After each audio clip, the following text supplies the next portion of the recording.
Sources close to Cowboys defensive lineman Greg Hardy say that Hardy will challenge a ruling that imposes anything more than a 2-game suspension against Hardy for violation of the personal conduct policy. Under the version of the policy that was in place at the time Hardy allegedly engaged in domestic violence, the standard penalty for a first offense of that nature was a 2-game suspension without pay. Hardy and the NFL Players Association contend that the NFL applied new rules retroactively to Hardy and that the Hardy suspension should be only 2 games based on the rules in place of when the conduct occurred here. So, Kate, how should the league handle this? You know, I feel like I'm like Skip or Stephen A right now, taking a deep breath before they like launch into a 10-minute soliloquy. But, you know, I think we've heard a lot on media and sports media where someone will start a statement by saying, now, I don't condone that behavior. And then the rest of the argument often has nothing to do with condemning the behavior, in fact. So I think when you use that tagline at the start, then a lot of times the rest of your argument should follow suit. And I think my problem here with Greg Hardy stating that he doesn't want any more than 2 games, to me reflects that maybe there hasn't been enough reflection by him on his behavior. I think if you look at Ray Rice, we ran a piece on ESPNW that Jane McManus wrote about how, like, Ray Rice deserves another shot in the NFL because he went through counseling. He admitted his mistake. He said what I did was wrong. So my argument is not, I don't think Greg Hardy deserves a second chance or he shouldn't play in the NFL again. I just think when all of his communication has been to this point, here's what I'm not going to accept. Here, I don't want to miss more than this. He has yet to miss $1 of NFL pay to this point since he was paid for all of the previous year. So my issue is all he's communicated to us is that he doesn't accept responsibility. I mean, he agreed to a settlement with the alleged victim, and that's how the charge was dismissed, and we all know that. So at what point has he taken responsibility? That's my issue. Can I name you a number of games that feels right? Sure, I could give you 6, 8, that feels right. I don't know. What would feel right is if he accepted responsibility. So what should the league do? I think the league did what I wanted it to do, which was issue a very severe penalty. Now, you all discussed previously about the fireworks and Goodell's punishment with Deflategate. Maybe does he go over because he knows it's going to come back? Maybe that is the case. Maybe we'll see Greg Hardy with 6 or 8 games. And that will, but I don't know what feels right. What would feel right to me is if Greg Hardy took responsibility in some way that was public and made sense. So there's a theme for your and my disagreement throughout the day, and that is feel versus what is written down. I don't know what feels right either.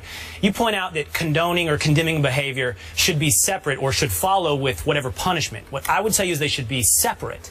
There's a reason we have a guilt phase and a sentencing phase in criminal trials. We can look, and we should look, at what Greg Hardy allegedly did and say that is horrendous. That is terrible behavior, and we must condemn it in the strongest terms. However, when you move to sentencing, you have to follow the letter of your law. And the letter of the law, when Greg Hardy violated his contract and violated the NFL's policy, was 2 games. You can't go back after the fact and say, I feel like giving you 10 games. Because once you're in that realm, it could be, like to your point, Kate, it could be 6, it could be 8. Why 10? What's 10 have to do with anything except our collective feeling? To our argument earlier, Roger Goodell cannot follow collective feeling. You have to follow the law, the contracts, the CBA that you signed your name to, and that dictates 2 games. Well, go ahead, Kate. Go ahead. What happens when there's a complete breach in how we institute our punishment? Because when you look at this issue, he was not punished legally, and there are a lot of issues with how domestic violence is punished. So then he has not yet been punished. And if you look at the NFL, as Herm noted earlier, there's another complete gap in how it was punishing domestic violence. So are we to accept that Greg Hardy just falls through a loophole and his behavior in the end receives almost a nominal punishment because of all of the flaws in both our legal system and the NFL's legal system? And also, they instituted the new policy, which the players' union agreed upon in August. He supposedly agreed to this settlement with this woman months later. There is some overlap there with how he engaged improperly, possibly, in this situation. Just a short answer to your point. You know what you do is you fix the law. You fix the CBA. You fix the rules. And they have. It will no longer be 2 games, but you can't change the timeline. Both of you make good points, especially when you sit here and you look at how he's conducted himself compared to Ray Rice. He has no responsibility. There's no remorse. But here again, he sits in a situation where he understands and his lawyers understand these were the rules before. Now, he did not play football. He got paid. You're exactly right. He got paid. In my humble opinion, if you decide to let this guy back in the league, which they decide they're going to do, they're looking at, should we take more games away from him? For me, the first thing you got to do is you got to fine him. You should fine him. I mean, you should take some money away from him, whether it's 4 weeks, 10 weeks, 8 weeks of pay. Take that away from the guy. And then you got to decide, do we continue to say, okay, now it's 6 games, 2 games, 4 games? You know, when you take the player off the field, in my opinion, that affects them the most when they can't play. He's not been able to play football a whole year. Okay, now we come back with a new CBA rule that says, you know what, the rules we had before, they were obviously obsolete. They should have been looked at a long time ago, but obviously when domestic violence became front stage for us, we all looked at it and go, that's what it looks like. This is awful, and we've got to change this. Not only in football, in society. I mean, when we're talking about football, this should be changed in society as well, okay, in my humble opinion. But when you look at his situation, there was a loophole. You're exactly right. And his team is saying, here's a loophole with the league. He's saying it's a victim of circumstances. Yeah, but no, he put himself in that situation. No, but I mean the circumstances in terms that it wasn't in place. That's exactly right. My thing is, and I could be wrong here, but just take the punishment. And I'm not a player, so I don't know, you've already sat out a year and that kind of thing, but just take the punishment, and then maybe we'd see some remorse and go through the process like Ray Rice did. Why are you going to fight it now? Right. I mean, I'll add a parallel here, which is only a parallel in terms of a suspension and not fighting it, is Brittany Griner's situation in the WNBA. There was a lot of groundswell among players in the WNBA saying, don't take that long of a suspension because it's setting a precedent.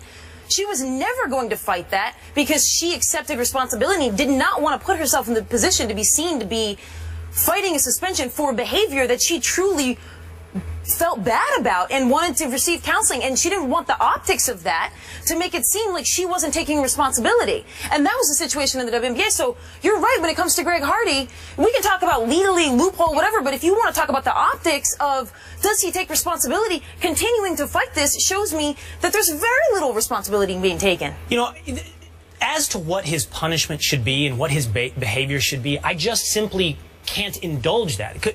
In other words, you suggested, Herm, he should lose some money. Yeah. Kate, you suggested he should lose 6, 8, 10 games. And if the 4 of us sitting at this table were in charge, we probably would come to some decent agreement. He did something horrendous. But the truth is, our 4 feelings can't dictate what is right and what is just. It can only be an agreement of all parties involved. And in this case, it was the players and the teams with prescribed behaviors and illegal behaviors and what the punishment would be. And my only point to you is when you have an agreement like that, everyone's feelings about this sounds right, this is the message we should send, are almost beside the point. You cannot change your punishment after. I have 2 kids. You cannot change the punishment after the fact. So you're saying 2 games. You will not get the behavior you want. If I tell my son, if you do that, you're going to timeout, and he does it, but I decide I'm going to spank him for that instead, I promise you, he will feel the injustice. So you think and he will not correct his behavior. I think it has to be 2 games. I don't feel it should be anything. Because that's what it was. It has to be 2 that was games. the rule at the time. That was the rule at the time. So do you think it should also be 2 games, or now that we've instated these better rules, do we go by the new policy? You know, I look at it this way. They've taken him off the field for a whole year. Now, whether you say 2 games, well, then people are going to say, well, why is it 2? Why shouldn't it be 4? Okay, then we get back into it because the rules before said it was 2. You know, I know this. A lot of people are upset in the fact that, you took him off the field, but he still got paid. You know, a lot of people looking at it and say, well, you paid the guy for an injustice, and he still got his salary. He missed games, but you didn't do. So, you know, I'm looking at, well, take some money away from the guy because he's already left the field. He couldn't play football. You're saying the suspension, in effect, has already been served. Yes. But now take some money. Take some money from the guy. Because it's a full year, Yeah. and then they should It's a full reach year. into his pocket. I get reach what into you're the saying. pocketbook now. Say, we're going to get you on both sides. Been way more you're than not 2 going to all of a sudden games. just miss 2 games. Right. You've been paid for 16 that you didn't play. No, that now you're going to miss makes 2, and we're only going to take 2 games salary from you? No. Yeah. No. That's not right, in my opinion. But I'm not, I'm not the commissioner. I mean, I will add, though, that there's a difficult nature of trying to change the justice system. When you're saying society or the NFL, the pressure came from the society, but when there is the rift there between what the punishment should be and what it is in our society, and then when you say, we'll change that, and then you see who's making the laws and who's fighting to make those laws, and it's oftentimes men too there. So there's a lot of layers there to just changing it, where sometimes you have to at least have the discussion and bring some feelings into it to move the conversation forward, so that some of the lawmakers then will change some of these things. But it's not as simple as like, oh, well then change the law, because there are so many more issues wrapped up in that. So sometimes having the conversation does move us maybe toward more concrete issues. Absolutely. And I would just say sometimes people use their feelings about what the punishment to be as a placement for how much they hate domestic violence. In other words, I really don't like domestic violence, so I want his punishment to be banishment forever. That doesn't make sense. You can condemn the behavior with all your sense of being and also say, but this is what the punishment's supposed to be because this is what they agreed upon. You can hold both of those opinions. One thing I do want to say moving this forward, because the NFL was writing my checks about 6 months ago, and this is absolutely egregious, but they are doing a lot, and they know that they didn't handle this properly to deal with domestic violence and try to put in the right protocols, and we went through a lot of training, and I do have to respect and give them kudos to that, and trying to handle it. We know things weren't handled properly before, but moving forward, and this is one of the things that happened prior to trying to... Well, we're aware of what it looks like, and I think we've known domestic violence has gone on in this country. Not just by athletes.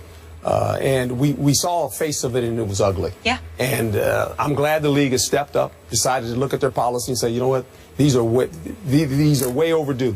We need to become better at this, and we need to go into the forefront of this to make a statement, not only just to our society. Hey, this cannot be tolerated by any stretch of the imagination.